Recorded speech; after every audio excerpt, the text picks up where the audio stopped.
ओम श्री गुरुभ्यो नमः। रामाय रामभद्राय रामचंद्राय वेधसे रघुनाथाय नाथाय सीतायाः पतये नमः। अद्य वयं कारक प्रकरणम् इत्यस्मिन् विषये पठामः। आज आम कारक प्रकरण विषय जानिबा। कारक काहाकु कुहा जाए, कारक केते प्रकार एवं कारक काहाकु कुहा न जाए ता विषय आज आम एही कक्षा माध्यम रे जानिबा। तो प्रथमे कारक शब्दर निष्पत्ति केमिति हेइछि से विषय जानिबा। कारक शब्दर निष्पत्ति क्रू धातु नबुल प्रत्ययरु नपुंसक लिंगरे कारकम बोली शब्दटी निष्पन्न होइछि। तो कारक को जानिबा पूर्वरु आमे प्रथमे एई उदाहरण गुडी को जानिबा। जेमिति कि प्रथम वाक्य कहूछि देवदत्तः विद्यालयं गच्छति, सेवकौ कार्यं कुरुतः, शिक्षकाः पाठं पाठयन्ति। एठारे देवदत्त हेउछि कर्ता, विद्यालयं हेउछि कर्म और गच्छति हेउछि क्रिया। प्रत्येक वाक्य रे सेहीपरि द्वितीय वाक्य रे सेवकौ कर्ता, कार्यम कर्म कुरुतः हेउछि क्रिया, शिक्षकाः कर्ता, पाठम कर्म पाठयन्ति हेउछि क्रिया। तो एठी आमे जानिबा किपरि जे केतेबेले केउटा कर्म कर्ता को तो समस्त जानिछन्ति, किंतु कर्म केतेबेले आसीबो केतेबेले करण आसीबो से विषय रे जानिबा पई हेले हमकु कोन करिया पड़िबो, कारक को जानिबा को पड़िबो। तो ऊपर जेते भी दिया जायछि तीनोटी वाक्य सेथि मध्यरु कोन कुआ जायछि सेथिरे गच्छति हेउछि क्रिया, कुरुतः हेउछि क्रिया आउ पाठयन्ति हेउछि क्रिया। ए तीनोटी कोन क्रियापद। तो एमानक व्यतीत अन्य पद गुडी को अछि जेपरि विद्यालयम, कार्यम, पाठम, शिक्षकाः, सेवकौ, देवदत्तः। एतिकी शब्द एमानकु व्यतीत करूछि। तो एमानकर संबंध कहा सहित अछि, कर्तार संबंध क्रिया सहित अछि। तो एई पद गुडी को परस्पर मध्य रे संबंध रखुथिबारु एगुडी को कोन करचंती कारक रे जाउछंती। तेणु आमे प्रथम वाक्य रे कोन कहले देखो ऊपर जो तीनोटी वाक्य दिया जायछि से वाक्य होछि गच्छति, कुरुत, जेमिति मु पूर्वरु कहली पाठयन्ति। ए तीनोटी कोन क्रियापद। तो एही क्रियापद गुडी को वाक्य रे अन्य गुडी को पद मध्य अन्य गुडी पद मध्य अछि जेपरि कि देवदत्त, सेवकौ, शिक्षकाः, विद्यालयम, कार्यम, पाठम इत्यादि पद सहित संबंध रहिछि कहार कर्तार। तेणु प्रथम वाक्य रे देवदत्त ओ विद्यालय पदर गच्छति क्रियापद सहित संबंध थिबारु ताकू आमे गोटे कोन कहले कारक बोली कहिले। प्रथम वाक्य रे कोन हेछि देवदत्तर का सहित संबंध रहउछि गच्छति क्रिया सहित साक्षात संबंध रहउछि। आमे डायरेक्ट कहि परिबा जे देवदत्तः गच्छति, कोठा को जाउछि सेटा पर कथा, किंतु आमे सीधा सड़क वाक्यटी पूर्ण होउछि देवदत्त जाउछि। तो तापरे आमे कहि परिबा जे कुआडे जाउछि, काहेकि जाउछि, किपरि जाउछि, ए सब प्रश्न परे मन रे हमर सृष्टि हबो। तेणु प्रथमे आमे जानले जे देवदत्तर विद्यालय सहित एवं गच्छति क्रिया सहित संबंध थिबारु एही वाक्यटी कोन जे वाक्यर प्रतिपद आमे कारक बोली कहि परिबा। तो कारक आमे काहाकु कहिबा जानिबा। तो कारकर लक्षण हेउछि क्रियान्वयितम कारकत्वम, अर्थात क्रियार अन्वय वाक्य रे थिबा समस्त पद मानक सह जेतेबेले साक्षात बा प्रत्यक्ष भाव रे हेइ थाए सेतेबेले आमे ताकू कारक बोली कहिबा। जेमिति कि पूर्वरु आमे जानले एठी क्रिया के अछि। प्रथम वाक्य देखिबा, प्रथम वाक्य रे क्रिया अछि गच्छति, एटा होछि क्रिया। तो क्रियार संबंध सीधा सड़क का संगे रे अछि, कर्ता संगे रे अछि। तो से कोन कहूछि वाक्य रे थिबा क्रिया सहित जेउ पदर साक्षात संबंध थाए ताकू आमे कोन कहिबा कारक बोली कहिबा। विद्यालय सहित भी संबंध अछि किंतु सीधा सड़क नाही, विद्यालय को जाउछि तो वाक्यटी सेठी पूर्ण हेउनी, ता पई हमकु कर्तार आवश्यकता पडुछि। तेनु कर्ता और क्रिया एठी परस्पर कोन संबंध स्थापन करी गोटे पूर्ण वाक्य सृष्टि करचंती। तेनु वाक्यटी पूर्ण हेउथिबारु एठी कहिछि कारकर सृष्टि हेउछि बोली आमे कहि परिबा। तो जेमिति मु कहली जेपरि प्रथम वाक्य रे गच्छति क्रिया संपादन रे गच्छति क्रिया माने कोन गमन क्रिया, जीवा क्रिया के संपादन करूछि कर्ता देवदत्त। तो देवदत्त एठी स्वतंत्र अटे, कारण ता इच्छा हेले से जाई पारे, इच्छा न हेले से जाई भी न पारे।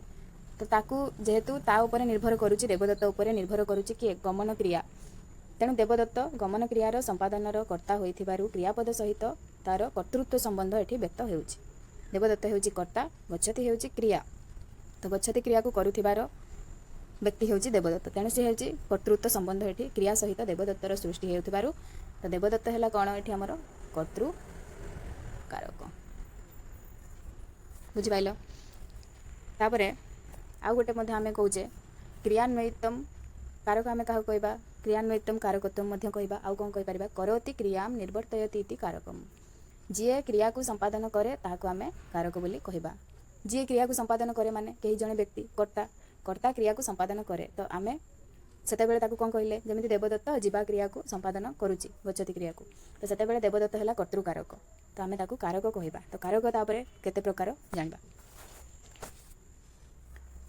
କର୍ତ୍ତା କର୍ମଂ ଚ କरणं ସମ୍ପ୍ରଦାनं ତଥୈବ ଚ ଉପାଦାନାଧିକରଣେ ଇତ୍ୟାହୁଃ କାରକାଣି ଷଟ୍।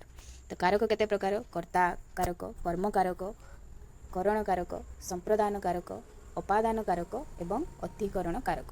ତ କାରକ ଆମେ କେତେ ପ୍ରକାର ଜାଣିଲେ? 6 ପ୍ରକାର। ତ କାରକକୁ ବୁଝାଇବା ପାଇଁ କିଭଳି 6 ପ୍ରକାର ହେଲା, ସେଥିପାଇଁ ଆମକୁ ଉଦାହରଣକୁ ଦେଖିବାକୁ ପଡ଼ିବ। ଯେମିତିକି ଦେଖିନିଅ,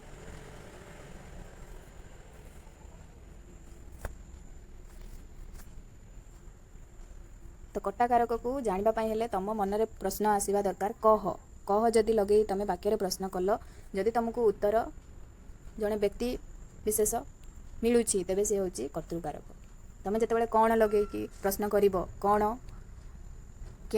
କେଉଁଠାକୁ, ଏହିପରି ଯେତେବେଳେ ପ୍ରଶ୍ନ କରିବ, ସେତେବେଳେ ଆସିବ କର୍ମକାରକ। କ'ଣର ଉତ୍ତର ଯେତେବେଳେ ତୁମେ ପାଇବ, ସେତେବେଳେ କର୍ମକାରକ। କରଣକାରକ, ଯାହାଦ୍ୱାରା କାମଟି କରାଯାଉଥିବ, ସେତେବେଳେ ଆମେ ତା ପାଖରେ କରଣକାରକ ଲଗାଇବା। ସମ୍ପ୍ରଦାନ, ଯାହା ପାଇଁ କାମଟି ହେଉଛି, ସେତେବେଳେ ଆମେ ସମ୍ପ୍ରଦାନ କାରକ ଲଗାଇବା।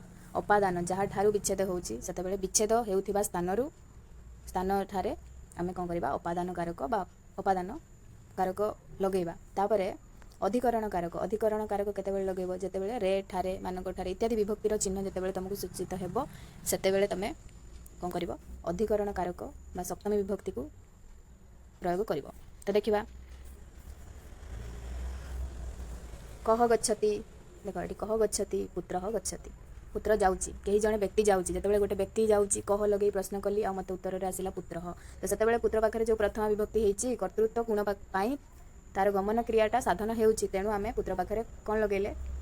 ପ୍ରଥମା ବିଭକ୍ତି। ତାପରେ ଆସିଲା କୁତ୍ର ଗଚ୍ଛତି, କିଏ ଯାଉଛି ହେଇଗଲା କୁତ୍ର ଗଚ୍ଛତି ବା କେଉଁଠାକୁ ଯାଉଛି, କେଉଁଠାକୁ କ'ଣ, ପୂର୍ବରୁ ମୁଁ ଯେମିତି କହିଲି, ତ ସେତେବେଳେ ତୁମେ ଉତ୍ତର ପାଇଲେ କ'ଣ? ବିଦ୍ୟାଳୟକୁ ଯାଉଛି, ବିଦ୍ୟାଳୟଂ ଗଚ୍ଛତି, ବିଦ୍ୟାଳୟକୁ ସେ ଯାଉଛି। ତ ବିଦ୍ୟାଳୟ ପାଖରେ ଯେଉଁ ଜାଗାକୁ ସେ ଯାଉଛି, ତା ପାଖରେ ଆମେ ବସେଇଲେ ଦ୍ୱିତୀୟ ବିଭକ୍ତି ବିଦ୍ୟାଳୟମ୍। ସେଭଳିଆ କେନ ପ୍ରକାରେଣ ଗଚ୍ଛତି, ଆଚ୍ଛା ବିଦ୍ୟାଳୟକୁ ତ ଯାଉଛି, ସେ କିପରି ଯାଉଛି? ପାଦରେ ଯାଉଛି, ନା ଚାଲି ଚାଲି ଯାଉଛି, ନା କାରରେ ଯାଉଛି, ନା ବସ୍ରେ ଯାଉଛି, କେଉଁଥିରେ ତ ଯାଉଥିବ, ତ ସେ କିପରି ଯାଉଛି? ଯେତେବେଳେ କାହା ଦ୍ୱାରା, କିପରି, ଏଇସବୁ ତୁମ ମାଇଣ୍ଡକି କ୍ୱେଶ୍ଚନ୍ ଆସିବ, ସେତେବେଳେ ଆମେ ସେ ସ୍ଥାନରେ ତୃତୀୟ ବିଭକ୍ତି ଲଗାଇବା। ୟାନେନ ଗଚ୍ଛତି, ଯାନରେ ସେ ଯାଉଛି। ଆଚ୍ଛା ଯାନରେ ଯାଉଛି। କଥମ୍ ଗଚ୍ଛତି, କେଉଁଥିପାଇଁ ଯାଉଛି? କିଛି ତ କାରଣ ଥିବ। ବିନା ଉଦ୍ଦେଶ୍ୟରେ ମଣିଷ କ'ଣ କରେ? କାମ କିଛି ବି ସେ କରେ ନାହିଁ। ତେଣୁ ଆମର ଶାସ୍ତ୍ର କ'ଣ କହିଛି? ପ୍ରୟୋଜନ ମନୁଦ୍ଦିଶ୍ୟ ନ ମନ୍ଦୋପି ପ୍ରବର୍ତ୍ତତେ। ଗୋଟେ ମୂର୍ଖ ଲୋକ ମଧ୍ୟ ବିନା ପ୍ରୟୋଜନରେ କିଛି ବି କାମକୁ ସାଧନ କରିନଥାଏ। ତେଣୁ ଯଦି ଜଣେ ବ୍ୟକ୍ତି ଯାଉଛି, ବିଦ୍ୟାଳୟକୁ ଯାଉଛି, ସେ ଗାଡ଼ିରେ ଯାଉଛି, ତୃତୀୟ ବିଭକ୍ତି ଲାଗିଗଲା, ତ କିପରି ମାନେ କାହିଁକି ଯାଉଛି, କେଉଁଥିପାଇଁ ଯାଉଛି, କିଛି ତ ଗୋଟେ କାରଣ ଥିବ। ସେଥିପାଇଁ ସେ କାରଣ ପାଇଁ ଲଗେଇ କ୍ୱେଶ୍ଚନ୍ ଆସିଲା ସେତେବେଳେ ପଢ଼ିବା ପାଇଁ ଯାଉଛି, ପଠନାୟ ଗଚ୍ଛତି, ପଢ଼ିବା ପାଇଁ ଯାଉଛି, ତ ପଢ଼ିବା ପାଖରେ କ'ଣ ହେଲା? ଚତୁର୍ଥୀ ବିଭକ୍ତି ଲାଗିଲା। କସ୍ମାତ୍ ଗଚ୍ଛତି, ଗୃହାତ୍ ଗଚ୍ଛତି, କେଉଁଠାରୁ ଯାଉଛି? ଘରୁ ସେ ଯାଉଛି। କଦା, କେତେବେଳେ ଯାଉଛି? ଦିବସେ ଗଚ୍ଛତି। ତାପରେ ଏଠି ଗୋଟେ ମନରେ ପ୍ରଶ୍ନ ଆସୁଥିବ, ବିଭକ୍ତି ତ ଆମେ ଆଗକୁ ପଢ଼ିବା, କିନ୍ତୁ ଏଠି ତୁମେ ଜାଣ ଯେ କାରକ ହେଉଛି 6 ପ୍ରକାର, କିନ୍ତୁ ବିଭକ୍ତି 7 ପ୍ରକାର ଆଗକୁ ଅଛି। ତ ଯେତେବେଳେ ବିଭକ୍ତି ପଢ଼ିବା, ସେତେବେଳେ ବିଭକ୍ତି ହେଉଛି 7 ପ୍ରକାର, କିନ୍ତୁ କାରକ କାହିଁକି 6 ପ୍ରକାର ହେଲା? ତ ଷଷ୍ଠୀ ବିଭକ୍ତି କୁଆଡ଼େ ପଳେଇଲା? ଷଷ୍ଠୀ ବିଭକ୍ତିର କ'ଣ କିଛି କାରକ ନାହିଁ କି? ଯେତେବେଳେ ମନରେ କ୍ୱେଶ୍ଚନ୍ ଆସେ, ସେତେବେଳେ ଆମକୁ ଉତ୍ତର ମିଳେ ଯେ ସମ୍ବନ୍ଧ ପଦରେ, ଯେମିତିକି କସ୍ୟ ପୁତ୍ରଃ, ଯେତେବେଳେ କାହା ସହିତ କାହାର ସମ୍ବନ୍ଧକୁ ବୁଝଉଛି, ସେତେବେଳେ ଆମେ କାରକ ସିଧାସଳଖ ସେଠି କାରକ ହେଉନାହିଁ। କାରଣ ଦେବଦତ୍ତସ୍ୟ ପୁସ୍ତକମ୍, ଏକ୍ଜାମ୍ପଲ୍ ଦେଖ, ଦେବଦତ୍ତର ବହି, ଦଶରଥଙ୍କର ପୁତ୍ର, ଦଶରଥର ପୁଅ, ଆମେ କାରକ କାହାକୁ କହିବା? ଯେତେବେଳେ କ୍ରିୟା ସହିତ କର୍ତ୍ତାର ସାକ୍ଷାତ ସମ୍ବନ୍ଧ ସ୍ଥାପିତ ହେଉଥିବ, ସେତେବେଳେ ଆମେ ତାକୁ କାରକ ବୋଲି କହିପାରିବା। କିନ୍ତୁ ଏବେ ଏଠି ଆମେ କହିପାରିବା ନାହିଁ, କାରଣ ଏଠି ଗୋଟେ ସମ୍ବନ୍ଧକୁ ବୁଝଉଛି ନା କି ଆମେ ଯଦି ପୁରା ବାକ୍ୟ କହିବା, ଏଠି ଯଦି ଗୋଟେ ଏକ୍ଜାମ୍ପଲ୍ ନେବା, ଦେବଦତ୍ତସ୍ୟ ପୁତ୍ରଃ ଗଚ୍ଛତି ହେଲା, ତ ତୁମେ କହିବ ଏଠି ଦେବଦତ୍ତସ୍ୟ ଗଚ୍ଛତି, ବାକ୍ୟଟା ଦେବଦତ୍ତର ଯାଉଛି, ବାକ୍ୟଟା ଠିକ୍ ଶୁଣାଯାଉଛି କି ନା? ପୁତ୍ରଃ ଗଚ୍ଛତି ଠିକ୍ ଶୁଣାଯାଉଛି। ଦେବଦତ୍ତସ୍ୟ ପୁତ୍ରଃ ହେଉଛି ଗୋଟେ ଶବ୍ଦ, ଗଚ୍ଛତି ହେଉଛି ଗୋଟେ କ୍ରିୟା। ତ କ୍ରିୟା ସହିତ ଡାଇରେକ୍ଟ ସମ୍ବନ୍ଧ ଦେବଦତ୍ତର ନାହିଁ କିମ୍ବା ଦେବଦତ୍ତ ପୁତ୍ରର ମଧ୍ୟ ନା ମାନେ ପୁତ୍ର ସହିତ ମଧ୍ୟ ନାହିଁ। କାହା ସହିତ ଅଛି? ଦେବଦତ୍ତସ୍ୟ ପୁତ୍ରଃ ଗଚ୍ଛତି, ମାନେ ଦେବଦତ୍ତ ଯାଉନି କି ପୁତ୍ର ଯାଉନି, ଦେବଦତ୍ତର ପୁଅର ସହିତ ଗଚ୍ଛତି କ୍ରିୟାର ସମ୍ବନ୍ଧ ଅଛି। ତ ସିଧାସଳଖ ଯେହେତୁ ସମ୍ବନ୍ଧ ସ୍ଥାପିତ ହେଉନାହିଁ, ତେଣୁ ଏଠି ଷଷ୍ଠୀ ଗୋଟେ କାରକ ନୁହଁ। ତେଣୁ ସମ୍ବନ୍ଧ ପଦରେ ଆମେ ଷଷ୍ଠୀ ବିଭକ୍ତିର ବ୍ୟବହାର କରୁଛେ। ତେଣୁ ଏଠାରେ ମୁଁ ଲେଖିଛି କ'ଣ? ଏଠାରେ ସମ୍ବନ୍ଧ ପଦ କ୍ରିୟା ସହ ନୁହେଁ ବରଂ କର୍ତ୍ତା ସହ ସମ୍ବନ୍ଧିତ ହେଉଥିବାରୁ ଆମେ ତାହାକୁ କାରକ ବୋଲି କହିଲେ ନାହିଁ। ଆଉ ଏକ୍ଜାମ୍ପଲ୍ ଦେଖିବା। ଯେମିତିକି ଓଡ଼ିଆରେ ଆମେ କହିବା, ଅଯୋଧ୍ୟାର ରାଜା ଦଶରଥ ପ୍ରାତଃକାଳରେ ମାଗୁଥିବା ଲୋକମାନଙ୍କୁ ରାଜକୋଷରୁ ଅମାତ୍ୟଙ୍କ ଦ୍ୱାରା ଧନଦାନ କରୁଥିଲେ। ଗୋଟେ ବାକ୍ୟ। ତ ଯେମିତି ମୁଁ କହିଲି, କିଏ ଏଠି ଏଇ ବାକ୍ୟରେ ଦାନ ହେଉଛି କ୍ରିୟା, ଦାନ କ୍ରିୟାକୁ ସମ୍ପାଦନ କିଏ କରୁଛନ୍ତି? ରାଜା ଦଶରଥ। ତ ସେଥିପାଇଁ କ୍ୱେଶ୍ଚନ୍ ଆସିଲା, ଯେତେବେଳେ ତୁମକୁ କିଏ ଲଗେଇ କ୍ୱେଶ୍ଚନ୍ ଆସିବ ସେତେବେଳେ ସେଠି କ'ଣ ହେବ? କର୍ତ୍ତୃକାରକ ହେବ ଆଉ ପ୍ରଥମା ବିଭକ୍ତି ହେବ। ତେଣୁ କିଏ ଦାନ କରୁଥିଲେ? ଦଶରଥ ଦାନ କରୁଥିଲେ। ଦଶରଥ ପାଖରେ ଆମେ ଦଶରଥ ଯେହେତୁ ଏହି ଦାନ କ୍ରିୟାର କର୍ତ୍ତା, ତେଣୁ ସେ କର୍ତ୍ତୃକାରକ ହୋଇଯିବେ। କର୍ତ୍ତୃକାରକରେ ଆମେ କେଉଁ ବିଭକ୍ତି ଲଗାଇବା? ପ୍ରଥମା ବିଭକ୍ତି ଲଗାଇବା। ସେଇଭଳି କ'ଣ ଦାନ କରୁଥିଲେ? କ'ଣ ଦାନ କରୁଥିଲେ? ରାଜକୋଷରୁ ଅମାତ୍ୟଙ୍କ ଦ୍ୱାରା ଧନ ଦାନ କରୁଥିଲେ। ବୁଝିପାରିଲ? ଧନକୁ ସେ ଦାନ କରୁଥିଲେ। ଯେତେବେଳେ ତୁମକୁ କ'ଣ ଲଗେଇ ପ୍ରଶ୍ନ ଆସିବ ସେତେବେଳେ ସେଟା କି କାରକ ହେବ? କର୍ମକାରକ ହେଇଯିବ। ତ କର୍ମକାରକ ହେଲେ ଆମେ କି ବିଭକ୍ତି ଲଗାଇବା? ଦ୍ୱିତୀୟା ବିଭକ୍ତି। ତ ଦ୍ୱିତୀୟା ବିଭକ୍ତି ଲଗେଇଲେ କ'ଣ ହେବ? ଧନମ୍, ଧନ ଦାନ କରୁଥିଲେ। ଦଶରଥ ଧନମ୍। ତାପରେ କାହା ଦ୍ୱାରା ଦାନ କରୁଥିଲେ? ସେ ତ ନିଜେ ଦାନ କରୁନାହାନ୍ତି, ଯେହେତୁ ରାଜା, ତ ସେ କାହା ଦ୍ୱାରା ଗୋଟେ କରୁଥିବେ କାମଟି। ତ ଯାହା ଦ୍ୱାରା କରୁଥିଲେ ସେତେବେଳେ ମୁଁ କ'ଣ କହିଛି? କରଣକାରକ ହେବ ଆଉ ସେଠି ଦ୍ୱିତୀୟା ବିଭକ୍ତି ହେବ। ତ ଅମାତ୍ୟମାନଙ୍କ ଦ୍ୱାରା, ଅମାତ୍ୟମାନଙ୍କ ଦ୍ୱାରା ହେଲେ କ'ଣ ହେବ? ଅମାତ୍ୟୈହି, ଅମାତ୍ୟମାନଙ୍କ ଦ୍ୱାରା କାମଟି କରଉଥିଲେ। ତ ଅମାତ୍ୟୈହି ହେଲା। ତାପରେ ସେ ଦଶରଥ କ'ଣ କରୁଥିଲେ? କାହାକୁ ଦାନ କରୁଥିଲେ? ଦାନ ତ କାହା ଗୋଟେ କରୁଥିବେ। କାହାକୁ କରୁଥିଲେ ଦାନ? ନା ଲୋକମାନଙ୍କୁ, କ'ଣ? ଲୋକମାନଙ୍କୁ ଦାନ କରୁଥିଲେ। ତ ତେଣୁ ତାର ସଂସ୍କୃତ କ'ଣ ହେଲା? ୟାଚକେଭ୍ୟଃ। ଯେହେତୁ ବହୁତ ଗୁଡ଼ିଏ ଲୋକ ଥିଲେ ତ ଚତୁର୍ଥୀ ବିଭକ୍ତି ବହୁବଚନରେ ୟାଚକେଭ୍ୟଃ ଆସିବ। ତେଣୁ ସେଠି କ'ଣ ହେଇଛି? ନା ସମ୍ପ୍ରଦାନ କାରକ ହେଇଛି। ଯେହେତୁ ସମ୍ପୂର୍ଣ୍ଣ ରୂପେ ଦାନ କରିଦେଉଛନ୍ତି, ସମ୍ପ୍ରଦାନ କାରକରେ ଚତୁର୍ଥୀ ବିଭକ୍ତି ହେଇଛି। ତାପରେ ଆସିଲା, କେଉଁଠାରୁ ଦାନ କରୁଥିଲେ? କେଉଁଠାରୁ? ରାଜକୋଷରୁ। ତ ରାଜକୋଷାତ୍, ରାଜକୋଷରୁ ବିଚ୍ଛେଦ ହେଉଛି କାହାର? ଧନର। ତେଣୁ ରାଜକୋଷଠାରେ ଆମର କ'ଣ ହେଲା? ପଞ୍ଚମ ବିଭକ୍ତି ହେଲା ଆଉ ସେଠି ଅପାଦାନ କାରକ ହେଲା। ବୁଝିପାରିଲ? ଯେଉଁଠାରୁ ବିଚ୍ଛେଦ ହେବ ସେଠି ପଞ୍ଚମୀ ବିଭକ୍ତି ହେବ। ଯାହାର ବିଚ୍ଛେଦ ହେବ ତା ପାଖରେ ପଞ୍ଚମୀ ନୁହଁ, ଯେଉଁଠାରୁ ବିଚ୍ଛେଦ ହେବ ତା ପାଖରେ ଆମେ ପଞ୍ଚମୀ ବିଭକ୍ତି ଲଗାଇବା। ଆଉ କେଉଁ କାରକ ହେବ? ଅପାଦାନ କାରକ। ତାପରେ କେତେବେଳେ ଦାନ କରୁଥିଲେ? ପ୍ରାତଃ ସମୟରେ ବା ସକାଳେ। ତ କେତେବେଳେ ଲଗେଇ ଯେତେବେଳେ କ୍ୱେଶ୍ଚନ୍ ଆସିଲା ମନକୁ ସେତେବେଳେ ଆନ୍ସର୍ କ'ଣ ମିଳିଲା? ପ୍ରାତଃ କାଳରେ। ତ ଅଧିକରଣ କାରକ ସେତେବେଳେ ହେଇଯିବ ଆଉ ପ୍ରାତଃ କାଳ ସମୟ ପାଖରେ ସପ୍ତମୀ ବିଭକ୍ତି ଲାଗିଯିବ। କେବେ, କେତେବେଳେ, କେଉଁ ସମୟରେ, ଏଇଭଳି ଯେତେବେଳେ ମନରେ ପ୍ରଶ୍ନ ଆସିବ, ଯଦି ବାକ୍ୟରେ ଉତ୍ତର ମିଳେ ତେବେ ସେତେବେଳେ ସେ ଶବ୍ଦରେ ଆମେ ସପ୍ତମୀ ବିଭକ୍ତି ଲଗାଇବା ଆଉ ଯେଉଁଟାକି ଅଧିକରଣ କାରକ ହେବ। ତାପରେ ଯେମିତି କହିଲି, ଏତିକି ହେଉଛି ଆମର କାରକ। ତ ସମ୍ବନ୍ଧ ପଦ ଏଠି କ'ଣ ଅଛି? ରାଜାର ଅଯୋଧ୍ୟା ସାଙ୍ଗରେ ସମ୍ବନ୍ଧ ଅଛି। କାରଣ ଅଯୋଧ୍ୟାର ରାଜା ହେଉଛନ୍ତି କିଏ? ଦଶରଥ। ତ କେଉଁ ଦେଶର ରାଜା? ରାଜାର ଦେଶ ସହିତ କ'ଣ ଅଛି? ସମ୍ବନ୍ଧ। ତେବେ ତ ସେ ଦେଶର ରାଜା ହେଇପାରିଛି ନା। ଯଦି ଜଣଙ୍କ ସହିତ ସମ୍ବନ୍ଧ ନଥାନ୍ତା ତେବେ ସେ ତାର କିଛି ବି ସେଠି ଅସ୍ତିତ୍ୱ ଥାନ୍ତା କି? ଯେମିତିକି ପିତା ପୁତ୍ରର ସମ୍ବନ୍ଧ, ପିତା ଆଉ ପୁତ୍ରର ସମ୍ବନ୍ଧ, ସ୍ୱାମୀ ସ୍ତ୍ରୀର ସମ୍ବନ୍ଧ,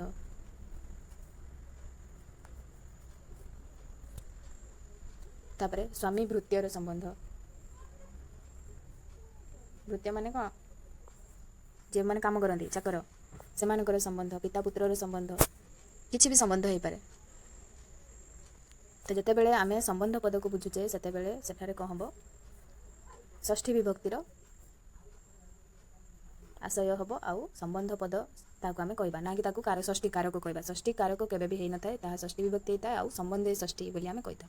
ତ ପୂର୍ଣ୍ଣ ବାକ୍ୟ କ'ଣ ହେଲା? ଅଯୋଧ୍ୟାୟାଃ ରାଜା ଦଶରଥଃ ପ୍ରାତଃକାଲେ ଅମାତ୍ୟୈ ରାଜକୋଷାତ୍ ୟାଚକେଭ୍ୟଃ ଧନମ୍ ଅଦଦାତ୍ ବୋଲି ଏତିକି ହେଲା ପୂର୍ଣ୍ଣ ବାକ୍ୟ।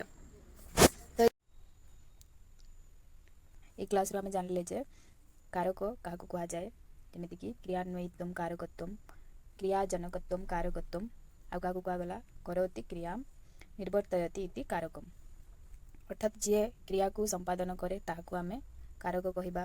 ଆଉ କାହାକୁ କାରକ କହିବା? କ୍ରିୟାପଦ ଯେଉଁ ପଦମାନଙ୍କ ସହିତ ସାକ୍ଷାତ ସମ୍ବନ୍ଧ ଥାଏ କ୍ରିୟାପଦର ବା ଅନ୍ୟ ସାକ୍ଷାତ ହେଇଥାଏ ତାହାକୁ ଆମେ କାରକ କହିବା।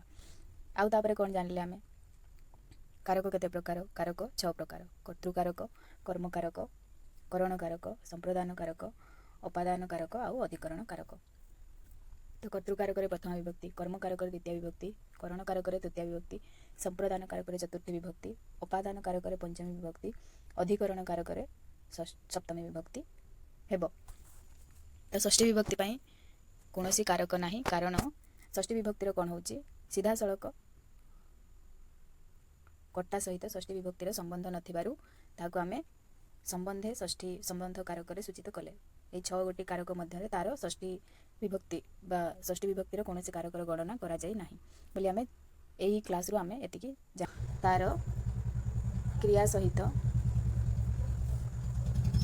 କ'ଣ କର୍ତ୍ତାର ସାକ୍ଷାତ ସମ୍ବନ୍ଧ ସ୍ଥାପିତ ହେଉନାହିଁ। ତେଣୁ ଆମେ ଷଷ୍ଠୀ ବିଭକ୍ତିକୁ ସମ୍ବନ୍ଧ କାରକ ବୋଲି କହିଲେ ନାହିଁ, ତାହା ସମ୍ବନ୍ଧ କାରକ କହିଲେ କିନ୍ତୁ ସମ୍ପୂର୍ଣ୍ଣ ରୂପେ କାରକ ବୋଲି କାରକରେ ତାକୁ ଗଣନା କରାଗଲା ନାହିଁ। ଏତିକି ଆଜି ଆମେ ଏହି କକ୍ଷା ମାଧ୍ୟମରେ ଜାଣିଲେ। ଅଗ୍ରିମ କକ୍ଷାରେ ଆମେ ପଢ଼ିବା ଯେ ବିଭକ୍ତି କାହାକୁ କୁହାଯାଏ, ବିଭକ୍ତି କେତେ ପ୍ରକାର, ସେ ବିଷୟରେ ସାମାନ୍ୟ ପରିଚୟ ଜାଣିବା। ଧନ୍ୟବାଦ।